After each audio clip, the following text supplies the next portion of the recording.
ఏపీలో జరుగుతున్న assembly, parliament ఎన్నికల్లో నామినేషన్ల పర్వం కొనసాగుతోంది. నామినేషన్లు వేసేందుకు అభ్యర్థులు ఉత్సాహంగా ముందుకు వస్తున్నారు. మరీ ముఖ్యంగా టీడీపీ నేతలు రాష్ట్ర వ్యాప్తంగా జోరుగా నామినేషన్ల ఘట్టంలో పాల్గొంటున్నారు. నిన్న మొన్నటి వరకు కూడా అభ్యర్థులను ఖరారు చేసినా మార్పులు చేస్తున్న నేపథ్యంలో వారు తర్జన భర్జన పడ్డారు. కానీ ఆదివారం దాదాపు 140 స్థానాల్లో టీడీపీ అధినేత చంద్రబాబు నాయుడు బీఫామ్స్ ఇచ్చారు.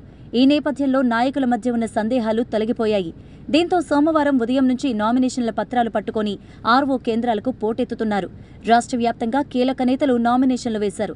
గుంటూరు జిల్లా గురజాల అభ్యర్థిగా ఎరపతినేని శ్రీనివాసరావు, అవనిగడ్డ ఎమ్మెల్యే అభ్యర్థిగా జనసేన నేత మండలి బుద్ధప్రసాద్, దెందులూరు నుంచి చింతమనేని ప్రభాకర్, అదేవిధంగా నెల్లూరు ఎంపీ అభ్యర్థిగా టీడీపీ నాయకులు వేమిరెడ్డి ప్రభాకర్ రెడ్డి వంటి సీనియర్లు నామినేషన్లు దాఖలు చేశారు.